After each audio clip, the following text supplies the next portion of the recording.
दोस्तों, आज भारत सरकार ने बहुत बड़ा निर्णय लेते हुए केंद्रीय कर्मचारियों और पेंशनर्स के लिए 8वें वेतन आयोग के गठन के निर्णय को मंजूरी दे दी। इसमें लगभग 1.25 करोड़ केंद्रीय कर्मचारी सीधे सीधे लाभान्वित होंगे। लेकिन यह निर्णय इतना महत्वपूर्ण क्यों है? केंद्रीय कर्मचारियों की कितनी सैलरी बढ़ेगी और राज्य सरकार के कर्मचारियों पर इसका क्या प्रभाव पड़ेगा, जानेंगे सब कुछ। लेकिन इससे पहले अश्विनी वैष्णव जी के इस बयान को सुनिए। हमारे प्रधानमंत्री जी ने केंद्र सरकार के सभी कर्मचारियों के लिए 8th सेंट्रल पे कमीशन को मंजूरी दे दी है। 8th सेंट्रल पे कमीशन आप सब जानते हैं 1947 से अब तक 7 पे कमीशन हुए हैं और प्रधानमंत्री जी ने एक रेगुलर रिदम के साथ पे कमीशन बनाने का जो एक संकल्प लिया है, उसके हिसाब से 2016 में लास्ट पे कमीशन 7th पे कमीशन स्टार्ट हुआ था, तो 2026 में इसका टर्म कंप्लीट होता है। उससे वेल बिफोर 2025 में 8th पे कमीशन स्टैब्लिश करने से सफिशिएंट टाइम मिलेगा so that the recommendations can be received well before the completion of the period of 7th पे कमीशन। तो दोस्तों, बहुत सारे लोगों को लगेगा कि ये 8वें वेतन आयोग के गठन को मंजूरी देना इतनी बड़ी बात क्यों है। तो आपको बता दूं कि 7वें वेतन आयोग के दौरान यह सुझाव दिया गया था कि भविष्य में वेतन आयोग की प्रक्रिया को समाप्त कर दिया जाएगा और एक ऐसी प्रणाली लागू की जाएगी जिसमें वेतन और भत्तों में स्वतः संशोधन किया जा सकेगा। इसका मुख्य आधार यह था कि लंबी प्रक्रिया से बचा जाए। वेतन आयोग की प्रक्रिया में कई साल लग जाते हैं, जिससे कर्मचारियों को समय पर वेतन वृद्धि नहीं मिल पाती। और यह निर्णय लिया गया था कि एक फार्मूले के आधार पर जैसे जैसे महंगाई भत्ता बढ़ेगा, केंद्रीय कर्मचारियों के भत्तों पर उसी हिसाब से उसी अनुपात में बढ़ोतरी कर दी जाएगी। यानी महंगाई भत्ता जब भी 50% से पार जाएगा, वेतन और भत्तों में 25% की वृद्धि कर दी जाएगी। लेकिन कर्मचारियों के मन में यह संदेह हमेशा बना रहा कि वेतन में विसंगतियां बहुत ज्यादा हैं। वेतन आयोग इन विसंगतियों को लगातार कम करने में सफल रहा है, लेकिन अगर एक रेशियो से वेतन में यूं ही बढ़ोतरी होती रहेगी तो यह अंतर लगातार बढ़ता रहेगा। इसलिए कर्मचारी संगठन लगातार इस सिफारिश का अब तक विरोध करते रहे और 8वें वेतन आयोग के गठन की मंजूरी उनके लिए एक बहुत बड़ी खुशी का विषय है। तो अगला प्रश्न उठता है कि 8वें वेतन आयोग में कितनी बढ़ोतरी की जाएगी, यानी कितना रहेगा फिटमेंट फैक्टर। 8वें वेतन आयोग में फिटमेंट फैक्टर यानी मल्टीप्लाइंग फैक्टर पर चर्चा हो रही है।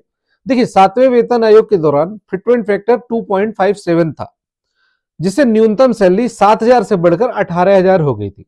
इस वेतन आयोग में फिटमेंट फैक्टर 2.86 करने की मांग की जा रही है। अगर यह लागू होता है तो न्यूनतम वेतन 18,000 से बढ़कर 54,480 रुपए तक हो सकता है और पेंशन भोगियों को भी इसी अनुपात में लाभ मिलता रहेगा। लेकिन अब राज्य सरकार के कर्मचारियों पर इसका क्या प्रभाव पड़ेगा? तो देखिए, जब जब केंद्र सरकार वेतन आयोग लागू करती है तो राज्य सरकारों पर भी इसे लागू करने का दबाव होता है और बहुत सारी सरकारें केंद्र सरकार के साथ साथ ही वेतन आयोग की अनुशंसा के अनुसार अपने कर्मचारियों के लिए भी वेतनमान को लागू कर देती हैं।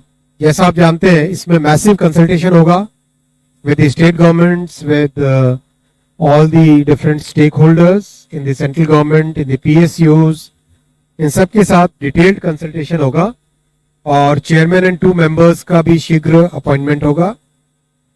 एक तरीके से ये एक बहुत बड़ा फैसला है जिसमें जो केंद्र के कर्मचारी है, और जैसा आप जानते हैं वन सेंट्रल पे कमीशन कम्स, उसके बाद में करीब करीब हर देश की जितने भी ऑर्गेनाइजेशंस हैं वो सब उसी को फॉलो करते हैं। इससे अगला सवाल उठता है कि इसका भारत की अर्थव्यवस्था पर क्या प्रभाव होगा। तो देखिए, 7वें पे कमीशन से सरकारी खजाने पर लगभग 1 लाख करोड़ रुपए का भार पड़ा था। 8वें पे कमीशन में यह भार इससे कहीं ज्यादा हो सकता है, लेकिन यह कदम आवश्यक है ताकि सरकारी नौकरियों को और अधिक आकर्षक बनाया जा सके। साथ ही इससे निजी क्षेत्र के मुकाबले सरकारी क्षेत्र में टैलेंट बनाए रखने में मदद मिलेगी। देखिए, 7वें वेतन आयोग के पहले सरकारी कर्मचारी और प्राइवेट सेक्टर के कर्मचारियों के वेतन के बीच में काफी विसंगतियां थी, लेकिन जब 7वां वेतन आयोग आया तो ये विसंगतियां लगभग समाप्त हो गई।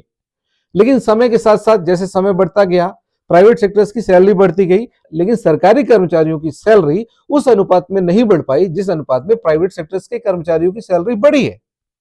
और वेतन आयोग इन सब विसंगतियों पर ध्यान देता है और उसके अनुसार ही नई सैलरी को निर्धारित करता है। इसलिए वेतन आयोग की सिफारिश के साथ साथ इसलिए प्राइवेट सेक्टर और सरकारी सेक्टर के कर्मचारियों के बीच में जो वेतन विसंगतियां बढ़ती चली जा रही हैं वो विसंगतियां कम होंगी। इसलिए हमारा जो पढ़ा लिखा और टैलेंटेड युवा है जो वेतन विसंगति की वजह से प्राइवेट सेक्टर की तरफ मूव कर रहा है, वो टैलेंट प्राइवेट सेक्टर की तरफ मूव करने से रुक जाएगा और उसकी रुचि सरकारी सेक्टर्स में बनी रहेगी। अगला प्रश्न है कि यह कब तक लागू होगा। तो मंत्री जी ने यह भी बताया है कि आयोग के अध्यक्ष और 2 सदस्यों की नियुक्ति जल्दी की जाएगी। 7वें वेतन आयोग की स्थापना 2016 में हुई थी और इसका कार्यकाल 31 दिसंबर 2025 को समाप्त हो जाएगा।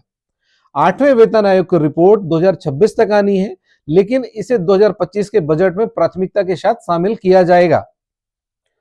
8वें वेतन आयोग की स्थापना से सरकारी कर्मचारियों के जीवन में महत्वपूर्ण सुधार की उम्मीद है।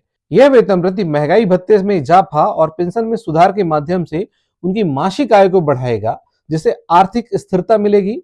बढ़ी हुई आय और भत्तों से कर्मचारियों का जीवन स्तर सुधारने और बेहतर स्वास्थ्य सेवाओं और शिक्षा का लाभ उठाने में मदद मिलेगी। इसके अलावा मनोबल में वृद्धि और वित्तीय योजनाओं में सुधार से पारिवारिक जीवन में संतुलन और सुख शांति भी बढ़ेगी। कुल मिलाकर यह कदम कर्मचारियों के व्यक्तिगत और पेशेवर जीवन को बेहतर बनाने में सहायक होगा। आज हमने 8वें वेतन आयोग के स्थापना के संभावित प्रभाव पर चर्चा की, जो न केवल सरकारी कर्मचारियों के जीवन में बदलाव लाएगा, बल्कि बाजार और समग्र अर्थव्यवस्था पर भी सकारात्मक प्रभाव डालेगा।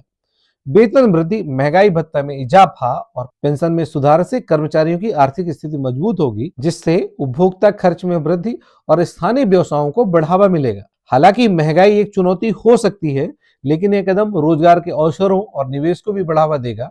अगर आपको इस विषय पर कोई विशेष जानकारी चाहिए या आपके मन में कोई सवाल है तो कृपया कमेंट करके हमें बताइए। हमें उम्मीद है कि यह वीडियो आपको 8वें वेतन आयोग के महत्व को समझने में मदद करेगा, और अगर आपको यह जानकारी उपयोगी लगी हो तो कृपया हमारे चैनल को सब्सक्राइब करिए, लाइक करिए, शेयर करिए और कमेंट करके बताइए कि इस विषय में आपकी क्या राय है। नमस्कार।